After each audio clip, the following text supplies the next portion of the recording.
What's up, y'all? It's Zach with Living Corporate. And if you didn't know, because every week there's a new listener, right? Every day there's someone discovering Living Corporate. So I'm going to just let everybody know. And then for those who've been rocking with us for a while, I'm going to remind y'all too. Living Corporate is a digital media network, and we exist to center and amplify Black and brown people at work. That's what we do. Okay. We are the voice of the people.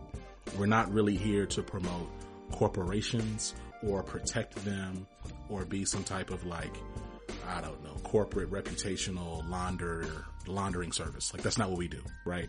When we have brands on to talk about Black and brown people at work, when we have executives, activists, elected officials, public servants, influencers, artists, etc., we have any of these types of people on, we're going to be centering and amplifying Black and brown experiences. And if that brand happens to do that work and really be authentic in that space, then we will speak to them. And you can best believe that when they come on this stage, on this platform, we're not pulling any punches. We're having real conversations. You know what I'm saying? Like, that is what Living Corporate is all about. I'm so excited about where Living Corporate is. I'm excited about this episode you're about to hear, this conversation you're about to hear. And, you know, I just want you to know that I love you. I appreciate you. Make sure that you follow Living Corporate everywhere we exist. You know what I'm saying? If you just Google Living Corporate. I ain't about to rattle off all the social media handles. You know what I mean? Like, if you just go on Google or whatever search engine you use, cause that's not an ad either. Whatever you use, Ask Jeeves, Bing, Yahoo, I don't know, Microsoft Edge, whatever you're using, just type in Living Corporate and we're going to pop up, right? Now look, what you're listening to is Real Talk Tuesdays. You're listening to, one show that's part of a larger network, right? And so what you're gonna, if you check us out, you look at our website, living-corporate, please say the dash.com, you'll see that we actually have a network of shows, right? All focused on centering and amplifying Black and brown folks at work with different lenses, right? So shout out to the entire team. As our shows continue to come, you will hear about it, but make sure you plug in so you can just stay in tune. That way you don't have to try to catch up. You can just be caught up as you catching on. You know what I'm saying? Now, with that being said, I'm excited about this conversation you're about to hear. I want you to pay attention and make sure that you click the links in the show notes to learn more about what we're doing and where we're going. I'll see you soon.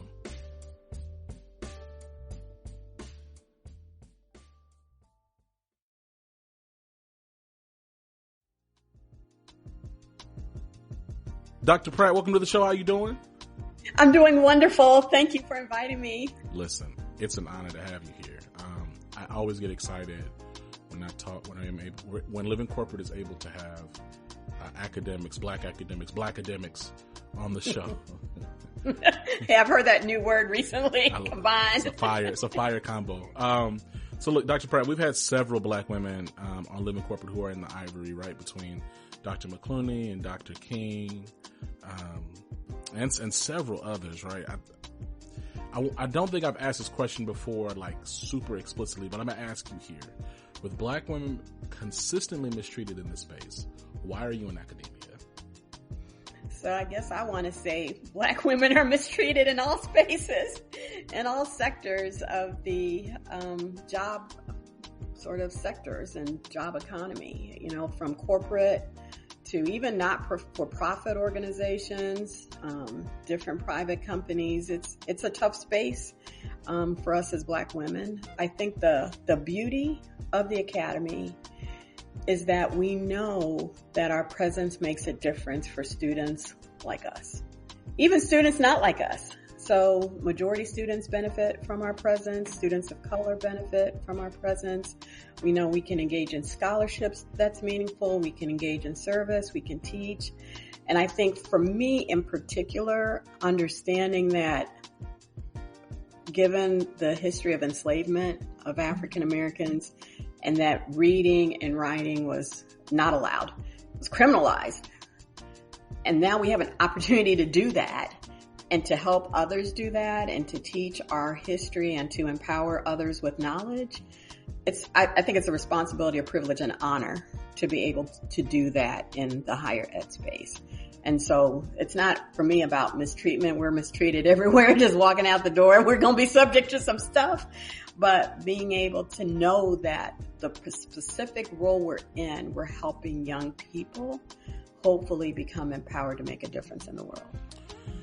So you answered a little bit there, but just like what inspired you to pursue a career in academia and more specifically your field of study? So both my parents were in higher ed, were in the academy, the formal academy. They were faculty members. My father had a PhD in nuclear physics, got it in the 1960s. Wow. So you can just imagine what that was like for him. He was from Sierra Leone in West Africa to come to the United States for education, for that opportunity for education. Studied at Hampton University before he went to Carnegie Mellon. My mom, her grandmother was enslaved.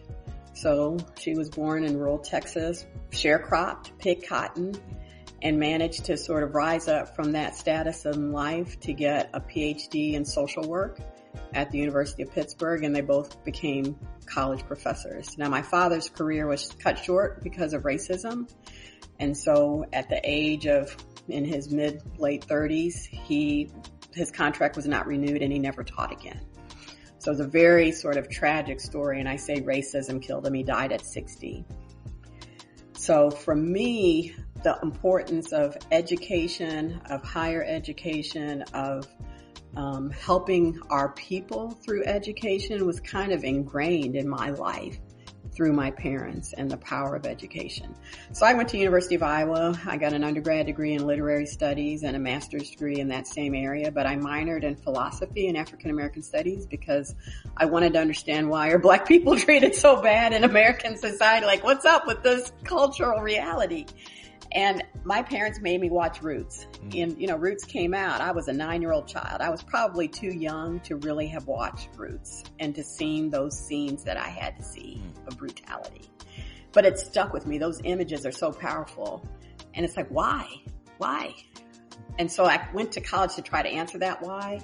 And my whole career has kind of been, I think I've answered the why enough that I can help other people try to understand the why and to work around that. So got a PhD in sociology, got a law degree, and so my work is in the social justice sphere, issues of race, class, gender, identity. So, I mean, first of all, that's incredible, and incredibly tragic, related to your father, and also incredible that you have two parents who were able to rise up in that way in such incredibly hostile spaces. Agreed.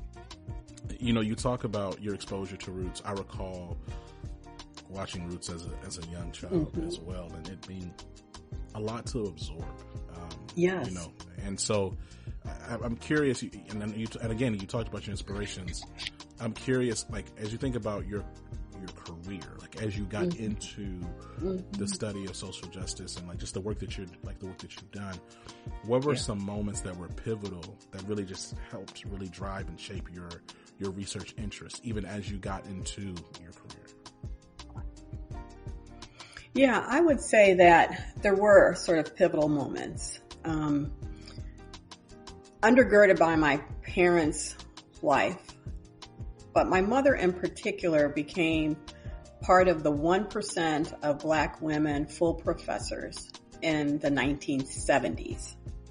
Okay. And one of her seminal research projects was called the Bloomington Normal Black History Project. She was at Illinois State University in Normal, Illinois, where I grew up. And she documented the experiences of elderly African Americans adjusting to that community. But it was 100 elderly African Americans that she captured their oral histories. And so she would take me to these events with her and emphasize to me the importance of voice, of people's stories, of understanding their life journeys. So that was kind of just a similar moment growing up. It's like Black people's stories and Black people's lives are important. When I went to law school and I was doing the joint degree program, I wanted a research project that allowed me to connect both disciplines. So sociology and understanding systems and society and structures, and law and the legal system. And so at first I thought that was going to be in the criminal justice space. So I ended up teaching in the prison for several years, going into the men's maximum minimum security prison and the women's prison in Nashville. So I went to Vanderbilt University, and so American Baptist College, a small Black HBCU, had a program in the prisons when inmates could get Pell Grants and use their Pell Grants for education. So I was going into the prison weekly, seeing Black brilliance, Black, brown largely. There were also white folks in there who were just brilliant minds behind bars. And that influenced me. It's just like, so those folks are there. Some of them will get out and have a chance to do better in the world, but there's some of us who are out, but we're acting like we're in prison. So how can I help impact that? So that was a very transformational space for me. My dissertation was on it was on the single-sex school debate in Detroit in the 1990s. And I don't know if you remember that, but there was a series of programming and efforts in the 1990s to deal with the Black male crisis, as they called it at the time. And it's like, what can we do for our Black boys? They're just dying and they have all these, real, impactful situations happening. And what should we do as a school system? Well, Detroit was a largely all Black community, all Black school system. I said, hey, we're going to take this into our own hands and we're going to create single-sex public schools for Black boys. But that was illegal at the time. So it discriminated against girls. And I wanted to understand from the perspective of Black girls, what was the language that was used to justify the Black male schools? Because Black girls were also struggling. The schools were bad in general for both boys and girls. And so there was a social justice movement in Detroit at the time that said, hey, there was a legal case and the Black community said, basically ignore that legal case, keep your girls at home. Just don't send them to the school, even though they have a right to be at the school. Just don't send them, keep them at home. I'm like, do they got to stay at home? So so I looked at issues of Black male sexism, Black paternalism, race loyalty versus gender loyalty, Black nationalism, white supremacy, like all of those issues converged. Legal issues, sociological issues in this Detroit single-sex school debate. So that was a pivotal experience for me. And I guess one more experience is I was fortunate enough to get a federal judicial clerkship where I got to work for a judge. His name was Sam Ervin III. He was the son of Senator Sam from the Watergate hearings.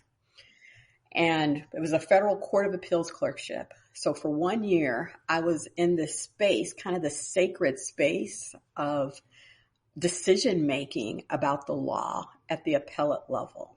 And so I got to see how judges think and how law is created and maintained and justified in that space. And so that influenced my understanding of systems of power. And then I was in rooms of power, like the decision-making space of judges. And then I ended up working at Vanderbilt University, which was my alma mater. And I was the assistant secretary to the board, the governing board. And there were 8 committees, 40 board members, and I was responsible for minutes and agendas and supporting this board. And I had never been in a room of just power, rich, powerful people making decisions. And I realized all the things that people could get. I learned so much about investments. It's like, what's asset allocation? I was just taking notes asset allocation. You make money if you allocate your assets properly. HR negotiations. This is how people decide compensation. These are the things that matter. Budgets. This is how budgets work. So I learned the inside world of higher ed, and I thought, if I can somehow understand that world, and again, use that knowledge to then help others, not just as a scholar now, but also as an administrator. So that sort of led to my career in higher ed administration, and now in this role as a vice president for strategic affairs and diversity and a professor of education. Man, I have a question. I'm always fascinated with language, right? Especially the language used, the language that popular society or mainstream society uses or chooses or selects, rather, whatever words you want to use to describe marginalized groups, people of color, women of color, like these terms. I have genuine challenges with them. I use them. I use them in the spirit of aiming to not alienate or create additional barriers to engage my audiences. Yes. But I don't particularly care for them. I'm curious, like, how you feel about the term women of color. Like, do you engage in that term? And like, I'm curious, like, what studies or research, and would you say that the studies and the work that you do apply to women of color? Like that's my question. Well, I mean, it's an interesting nomenclature because white women are also women of color. I mean, we all have color. We all have identity. And in American society, we color people, right? I mean, it's a social construction. So, you have people who are part of different racial and ethnic identities who have white skin. So it's a complicated phrase, but people sort of understand the phrase, right? If you say women of color, it typically includes Black, African-American women, women who are Latina, who identify as Latina, women who are indigenous, and sometimes this is a point of conversation whether it includes the APITA community, so the Asian Pacific Islander community. But women of color broadly should include marginalized or minoritized, because people sort of have gone away from minority to minoritized communities. So sometimes you can put women of color, minoritized women in a bucket. And it's just because you're a minority woman, you're going to have certain experiences. So I founded a conference 12 years ago, and it's called the Faculty Women of Color in the Academy National Conference. So, and people who identify as women of color, largely African-American, Latinx, Native, but a growing percent of the APITA community attend that conference, and they walk into a room of 1,000 women of color, and they like, I'm not the only one. I mean, it's like a transformational space. So I think that's an important sort of, yeah, we're in community together, and it creates coalition. But it's also important to pull it out. Like Black women's experiences, we're going to show up a certain way. You will know that we're Black for the most part, right? You have some light skinned folks who you are not sure, or mixed, that you're not sure. Right. But if you identify as African American, you walk in a space and people see your color, your brownness. Okay. It's people who are from the Latinx, Latina population have other sort of background cultural dynamics to navigate. The Native American community has specific realities that are different from other communities. So, and the APITA community is large. It's Japanese Americans, Chinese Americans, Vietnamese, Indian. It's huge. And just to lump them as a category is problematic. Even the Black category, right? You have Caribbean, right? Caribbean Americans, and all those countries are different. Like, don't say the Bahamians the same as the Dominicans. Like, no, we not even close. No, don't put us with the Haitians. People, right? Black American. Does that include Africans? And you can't really put all the Africans in one. I mean, it's all hundreds of countries in Africa. You can't lump them together. It's a continent. It's like, okay, well, they're part of Black Americans. They're like, no, we don't identify as Black Americans. We might be Black, but we're African, or we're our country, right? We're Ghanaian. We're Sierra Leonean. We're not Black. So all of it is complex. And I think we have to understand the complexity of it, but we also have to understand at times the benefit of a category, if you use the category well and define it. Let's talk a little bit about the landscape of higher education right now, right? Like, now you asked me about, if I remember, like back like in the 90s, like I was born in 89. So like, I think it's easy for millennials to kind of look at moments, and millennials and honestly like younger Gen Xers too, to be honest, like look at moments of things the first time that things happen. What I've learned about history is that it's cyclical. And then also when you think about like, especially when it pertains to civil rights, the history of civil rights is cyclical. Like you think about the civil rights era in the 60s was fighting for rights that we should have already gotten after Reconstruction. So, and then like the fight for voting rights now is 50 years from the fight that we just had 50 some years ago. So like, I don't want to sit back and act like we're like in these unprecedented times. I think that's a disservice, and it's a disservice to the fights that have already been fought. At the same time, for my lifetime, this is previously unexperienced amount of scrutiny on matters of anything that relates to, it seems, making anything more fair for anybody at all. Yes. I'm curious as to how has that played a role in the work that you do, and then as you sit back as someone who has so much experience and knowledge, and you've looked across like the I'm sorry, and this is why it's not live because I really want to use the right word, but as you look across I'm going to say the landscape. And you have the privilege of time. Like maybe you've seen more. Like, how are you processing this moment in this season? In multiple ways. I'm processing it in multiple ways. So I write a blog post. And when the decision came out, I wrote a blog post called Freedom, Affirmative Action, and the Black College Institute. Mm-hmm. And so each of those are important concepts.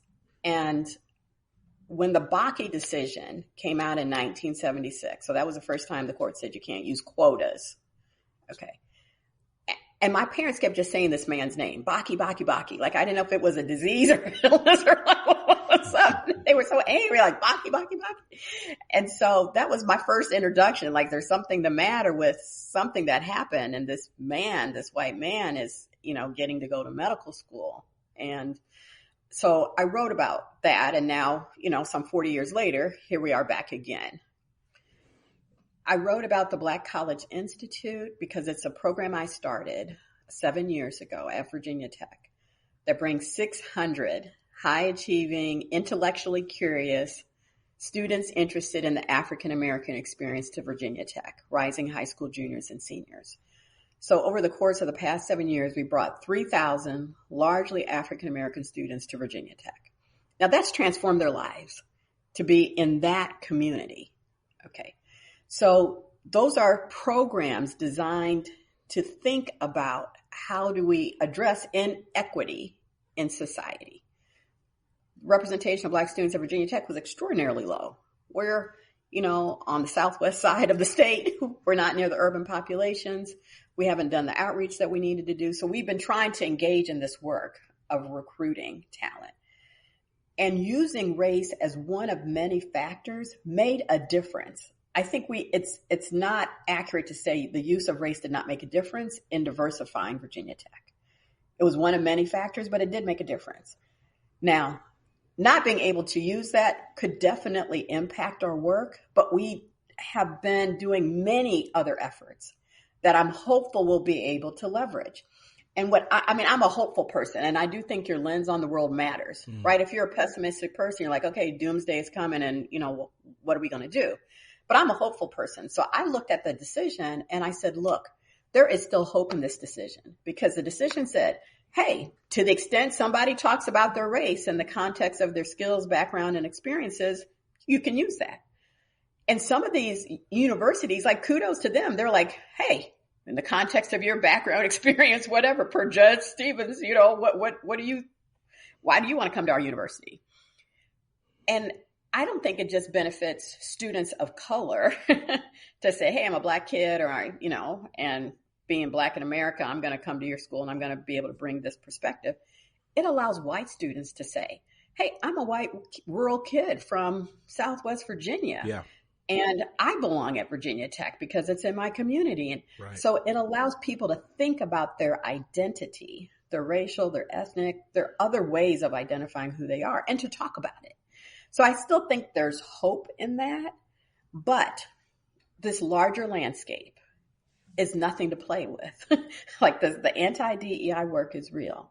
So one of the urgent projects I'm working on with a group of colleagues from across the country, it's a book. And it's called Dear Higher Ed, Stories from the Social Justice Mountain.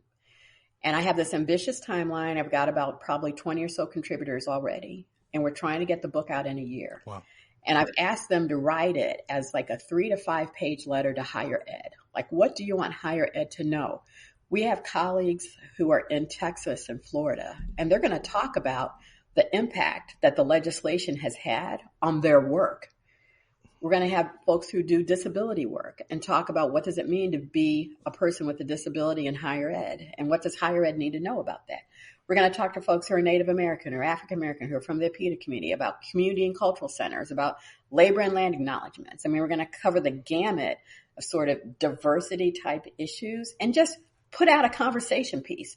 It's like higher ed. Think about these things. There's a reason there was curricular changes after George Floyd died. There's a reason all that happened. So we could understand and appreciate and value different knowledges and perspectives in society.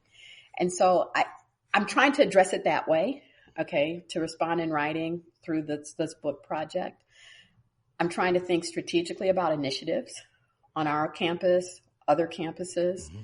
What strategies should we use, can we use to try to navigate this space? And how do we engage? It's not a minority issue. It's an American issue. And how do we try to bring in these voices of opposition or lack of understanding and say, let's have a conversation. You know, and having other conversations with other academics, Black academics, there's been commentary that academia is in certain ways becoming more corporatized. I'm curious, what does it look like for you as you're doing this very critical work? That, I mean, it's no small endeavor what you're articulating at all. What does it look like for you to build coalition and support within your university so that these things can happen? Or is that not necessarily as prevalent a thing that you need to do? Oh, no, it needs to happen. I mean, I'm really blessed, I would say, to work at Virginia Tech right now. So the president and I have worked together for the past 7 years that I have been at Virginia Tech. He's an amazing, powerful advocate, supporter, ally in the fight with you, president, in this work. So even a few weeks ago, he and I did a diversity summit where we sort of spoke to the entire campus together. We were on stage together and just talked about the impact of DEI. And he reassured the campus of his unwavering commitment to the work. We, as part of George Floyd's sort of reckoning after his murder, but we had been doing a series of efforts around diversity education and engagement on campus. But we started a specific initiative called White Allies for Transformational Leadership. And in a university setting, department heads have a lot of power. Yeah. So they sort of manage the department. They manage up to the college level. They manage the faculty. Mm-hmm. And so we voluntarily asked white allies, white department heads, largely men, mm-hmm. to participate in a year-long learning opportunity, a learning space, mm-hmm. where they would read a book called The Inclusive Academy. And it's by Virginia Valorian and Abigail Stewart. Mm-hmm. And it's best practices for creating this inclusive academy. And they would participate in a year-long, monthly, come together. Let's talk about the first time you met a person of color. Like, what was that like for you? What type of community? Did you grow up around any people of color? And it became a very honest, open space. I mean, I have a marvelous woman on my team who facilitated. So as a Black woman, I didn't have to do that. Amen. So she was a white woman who facilitated the white people to talk about their experiences. And it was very powerful. But the book was also about, these are best practices, not just to get more folks of color, but to make your department better, to bring in different voices and perspectives, to be an excellent space of learning. And so after a year, these department heads were like, yes, we understand what we need to do. And so I said, okay, you're dismissed. Go forth and do good. We've spent a year together. Go out and make the changes that you need. And they said, we don't want to go out and do that without support. We want to stay in our cohort for another year. Mm-hmm. And I said, well, that's all well and good, but that's going to be more work for me because I need to bring in another cohort. I can't continue to work with your cohort. Mm-hmm. And they said, we'll help you with the new cohort. So we've had 3 cohorts, almost close to 80 department heads at Virginia Tech have been through this program. Voluntary. We're moving it now to full professors because that's another power seat in higher ed. We've created an administrative ally program. So senior administrators can also benefit from understanding what it means to create inclusive community.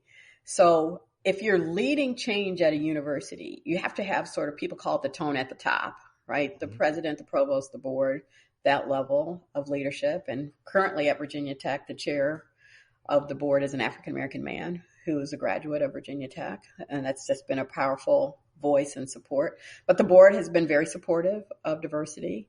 So the leadership team, you need to have faculty, department heads, and you need to have students. So we're still a largely white campus, and I just think there's a lot more work to be done, and that's fine, to make sure that the student body here understands, supports, affirms the value of diversity. I mean, we're lucky in a little bit of a ways because we have a set of principles of community that came out of struggle and the African-American activists' perspective in the early 2000s, but we've adopted it. So everybody at Virginia Tech knows we have a set of principles of community that affirm the basic value and dignity and speech of individuals. We have a motto. Our motto is ut prosim, that I may serve. And I say it means to be of service to anyone, anytime, anywhere. So you can't be like, oh, you look like this, I'm not going to be of service to you. Like, no, it doesn't matter. But you need to have a certain level of cultural competency to effectively serve others. So let's just help you build that competency. So we have some building blocks that we can put in place to try to create a culture where we're preparing students to go out in the world and make a difference. But yeah, you have to, I believe, we as in these higher ed spaces have to try to make students, I mean, it's about the students really, to prepare them for this really complicated world that's just shifting, in so many ways quickly. I reached out to you after reading some of your writing following the deaths of Joanne A. Epps of Temple University and Dr. Orinthia T. Montague of Volunteer State Community College. Considering your background in research, I'd love to hear your perspective on this is why I started off with the question I did, just this meta narrative of Black women mistreatment and exploitation, and it's through line within the Ivory, right? I think it shook me. And I think a lot of folks online, especially when I believe it was Miss Epps, when she passed, for her to collapse on stage and then for the event just to continue as scheduled, I cried. That hurt me, disturbed me. And like I said, I was on LinkedIn and I saw what you wrote, I saw the piece that you wrote. And I was like, man, I really got to get Dr. Pratt on very soon. And so, I'm just curious, I'm just curious to hear your perspective. Well, so my work has been in women's leadership, my scholarship. Yes. So in 2018, I did this edited volume on women of color presidents in the academy. I called it Journeys of Social Justice. And in that edited volume, there were women of color in administrative positions who talked about just the pressure, the stress. Mm-hmm. And this conference that I mentioned that I founded 12 years ago, the Faculty Women of Color in the Academy National Conference, I founded that conference because I knew sort of the pressure that, especially if you're the only one or two in your university, some smaller universities, departments, colleges, it's a burden. It's a weight that we carry. And I see it every year, and it's sort of astonishing to me, but very real. When women walk into the conference, they're exhausted. And it's like they're carrying this heavy weight of just themselves. Like they can barely hold themselves up to enter. Just the weight of being a woman of color, of being around whiteness often, of being invalidated, not affirmed, of experienced microaggressions, macroaggressions, racism, sexism, all of that. They walk in and they're almost bent down. But then they walk in this space of 1,000 other women of color. They're like, whoa, I'm not alone. I can do this. I can connect with other women. I can support. I can be empowered. And so the stories that women are telling are powerful, the silencing, the invisibilization. And I know all those stories. I know those stories. And so that's a real dynamic. Okay. Just the pressure. And I don't think it's unique to higher ed. It's just again, as I said at the beginning, the oppression that women of color, Black women experience in America, because we're not just in higher ed. We're just not a faculty member. We're mothers. We're wives, we're sisters, we're daughters, we're aunties, we're in community organizations, we're doing the United Way, we're doing the Goodwill, we're doing our sorority, we're doing it all. But we're not doing us. Mm-hmm. And I remember distinctly, I went to a wellness session probably now 10 years ago. And the session said, imagine you have a jar and you're going to fill the jar with the rocks that are important. So start with the big rocks, put them in your jar. What are your rocks? Okay, I put some rocks in the jar. Okay, now do some sand or whatever. What are those things in the water? And it's like, let's look at your jar and let's talk about your jar. And I was like, I'm not in my jar. Like, I had my family and my job and my kids and all of those. And my mom at the time was dealing with Alzheimer's, and I was trying to support her, and people who were in this sandwich generation. You got your parents you're trying to take care of. You got your children you're trying to take care of. And there was no Menah in the jar. I was like, whoa, who's going to take care of Menah? Who's going to take care of Menah? And so in the work that I do, I try to be very conscious of creating a space where I try to remind women, take care of you. And in that article that you mentioned on LinkedIn, that sort of started as a blog post, and then I did it as a LinkedIn article, it was called Take 2 Giant Steps Backwards. Because I was going into a job, getting there at 7 a.m. before everybody else. I was leaving at the end of the day after everybody else. Nobody else was still there. Just trying to prove and show that I belonged, that, I was committed to the work of the institution. And I heard a voice. It says, Simon says, take 2 giant steps backward. I was like, what? What's Simon doing talking to me? Where's this voice coming from? I mean, it was persistent. Simon says, take 2 giant steps backward. Mm-hmm. And I heard that voice and I was obedient to it. I stopped showing up at 7. I'm not saying that I didn't do my job well, but I did my job differently. Because I knew that if I died, because I saw it happen, people died and the next day somebody else had their position. It's like, you, the interim now. What happened to, no, gone. So if I die there, I'm replaceable. I am not irreplaceable. None of us are irreplaceable. So do the job differently and take care of you. So that's what the message that I tried to put out. Yeah. It's sobering, right? And I think you said something earlier about just like your lens and how you look at the world. And I'll say it's challenging for me not to be pessimistic. It's challenging for me not to just be like, man, you just keep throwing black and brown bodies away. Like what's the point, right? But what is sobering and grounding is, for me, I have the privilege of having a family. I have 2 small daughters. I have a wife. And so I know that I'm not replaceable in the same ways that I would be to whatever the institution is, right? And so the one thing that it did affirm was these things will be here. And they don't, like, there's this, it's so interesting, like there's this, these organizations, they benefit in selling you on the illusion that you are the most needed thing, so they can get the most production out of you. Yes. Yeah. Because if they told you, hey, take care of your family, whatever, and like, if they really meant it, because people say that, but they don't really mean it, like the full implication of what that would mean, then they're not going to get the most production out of you, and they're not going to get as much monetary value out of you if you don't feel as if you need to throw yourself at it. I think this might be some of my pessimism, Dr. Pratt. I think there are certain organizations and cultures that depend on you throwing yourself at it as hard as you can.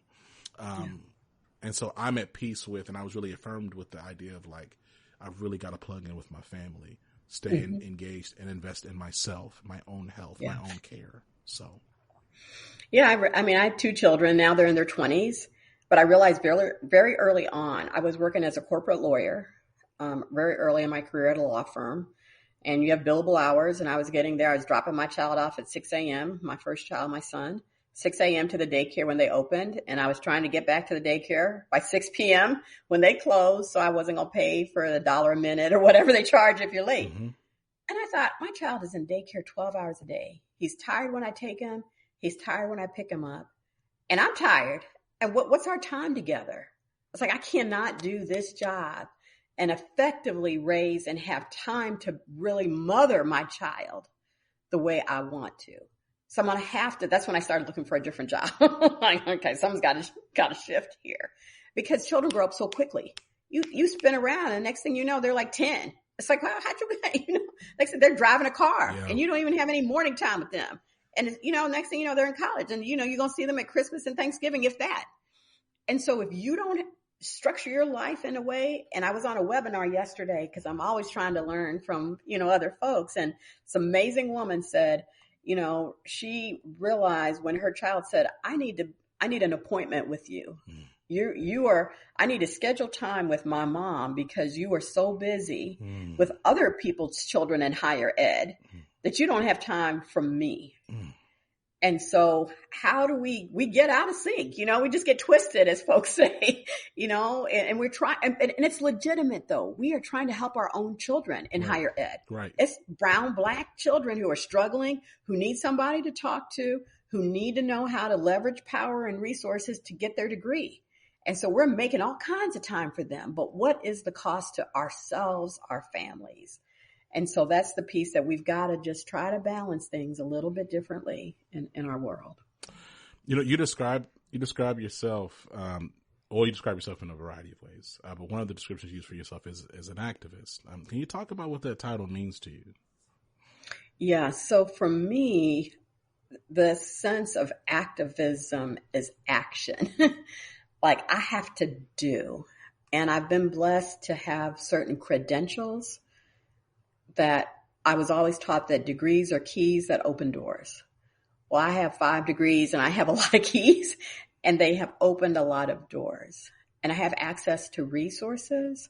I have access to knowledge, and I have access to power. And then it creates a responsibility for action, activism, to use that power to not only empower myself, but to empower others. And so one of the projects I'm working on that I'm really excited about, it's a book project that will come out in April, and it's called Black Wild Girl, A Writer's Journey to Take Back Her Superpower. And I believe we all have a superpower.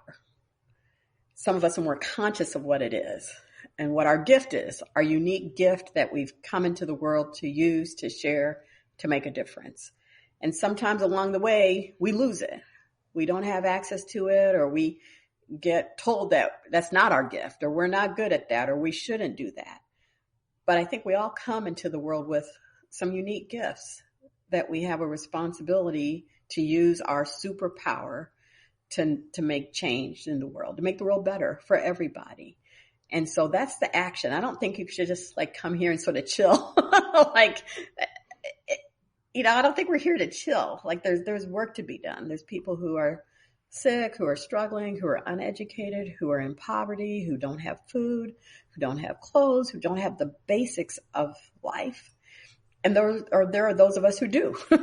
We have luxuries in life. And so how can we leverage what we have to empower others so that they get to use their superpower?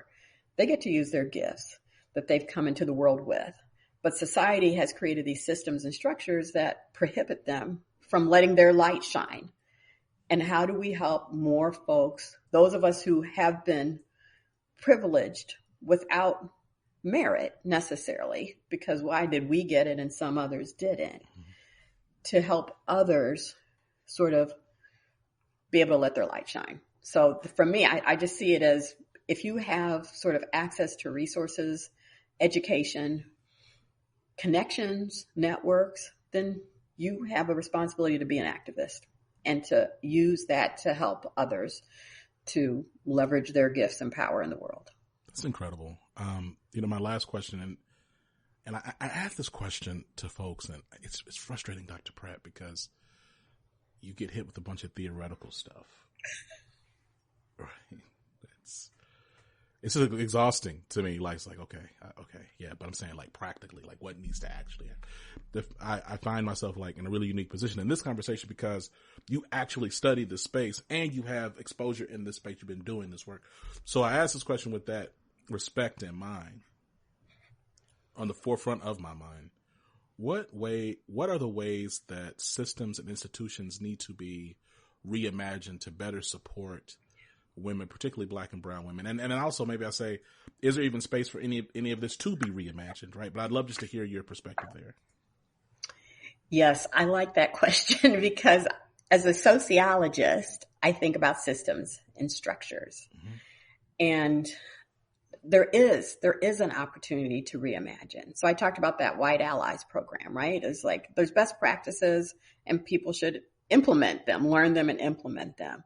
But I want to talk a little bit about power and how I see power and how power has been defined in some of the work that I've studied. So Patricia Hill Collins, many people will know and recognize her name as a Black woman sociologist, very powerful. She wrote a book called Black Feminist Thought.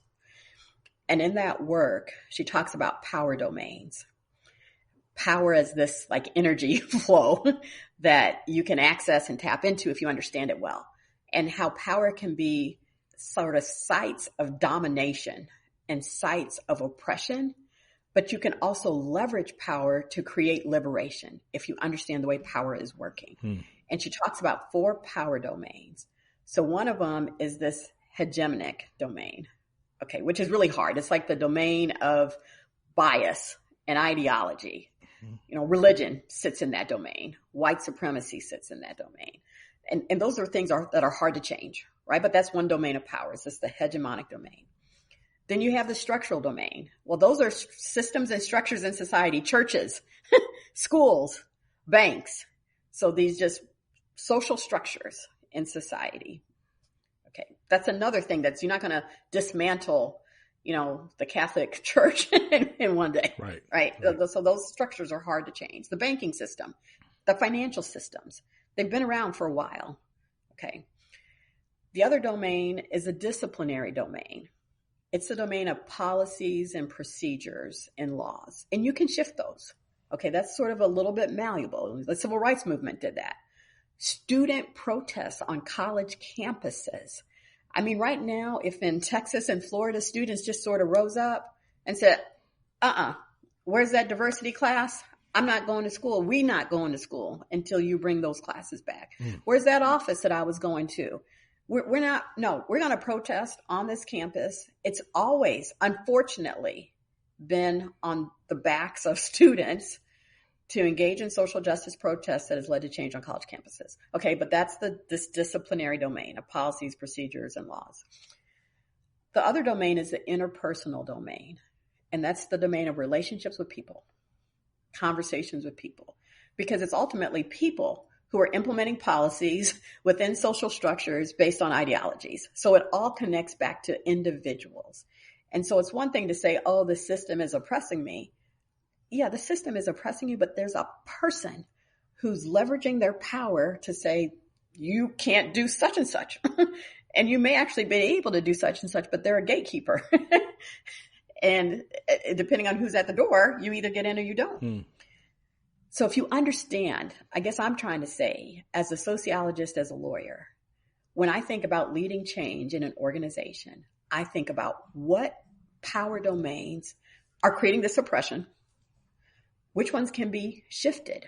And that's not always big shifts, but sometimes it is. And I share with people, when you look at the LGBTQ population, for a long time, it's like, don't even say gay. Don't talk about being gay. We don't just stay in the closet. Okay. Then they slowly started having different people agree to civil unions. Hey, just come to me and I'll sort of marry you. Nobody will necessarily know, but it'll be a civil union. Then you started having a few states that are like, okay, we're going to legalize gay marriage. And all of a sudden it's like, hey, it became out in the open. And it was like, okay, you've got the right to be with and love whoever you want to be with. Well, that was a social justice movement. It was a radical movement. It happened fairly quickly in comparison to many movements. Okay. And all of a sudden it wasn't that because people would ideologies about gay people didn't necessarily change, but they knew a person who was. Mm-hmm. And it's like, okay, my person is dying. Yeah, they should be able to be in the room with the person they love when they're dying. Mm-hmm. I mean, it was this very interesting dynamic where it connected on a personal level and people could say, I get it. Okay, that's what happened with George Floyd. It's like everybody started seeing themselves. It's like, what if I was there dying? Well, that's just terrible. We should do something about that. So when it comes down to this level of people and conversation and humanity, and people can connect on that human level, I think that's where change can happen. And you start to see people differently than if you don't have those conversations. So when I think about, can change happen? Yes. I fundamentally, again, yes, I'm optimistic, but I'm not clueless in my optimism. Right? So if I understand domains and I say, yes, they are systems of oppression and sites of domination, but I can learn how to leverage them to engage in activism, to fight for liberation, to shift ways of thinking, ways of being, ways of doing, sometimes in small settings, sometimes maybe in bigger settings that create movements. I mean, that's how social justice movements are created, that change the world. And so, yes, I think it is possible. And yes, we need to continue to do the work, and we need to think about how we do it, who we do it with. Like I said, student protest, but it can't just be the Black students protesting on campus. Get all the students, get a coalition of students to say, yeah, those officers are important. These classes are important. We want to learn this stuff. Dr. Pratt, this has been a phenomenal conversation. Thank you. I'm so excited for folks to be able to listen to this. I want to make sure that we just thank you, and that you're a friend of the show. Welcome. You come back anytime, especially as your publications come out, your books. Yeah, really excited to spotlight those and talk about those. Before we go, any parting words or shout outs? Oh, well, I want to shout you out. I mean, I just think it's phenomenal, the work that you're doing, and to have sort of this platform, but also the way you're just trying to leverage the voices, the spaces, the expertise of folks who are trying to make a difference in the world. I mean, I don't think it's easy just going out and doing what you're doing in the world. And so I just props to you for the work that you're doing. Thank you, Dr. Pratt. We'll talk to you soon. Okay. Thank you.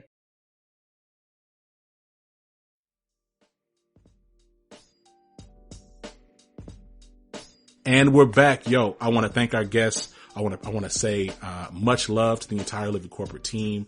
Thank you for you. That's right. You listen to this right now, driving in your car or on the subway, or, working out, or just listening late at night while doing some work or something. Thank you for being a part of our Living Corporate community. I appreciate you. Make sure, if you haven't already, that you create a login on living-corporate.com where you can actually get all this content pushed to you based on the types of things that you want to engage and listen to. Make sure you actually go to living-corporate.com for jobs and career advice and all types of just dope content that we got on there and that we're publishing every single day. All right. Till next time, this has been Zach. I'll catch you soon. Peace.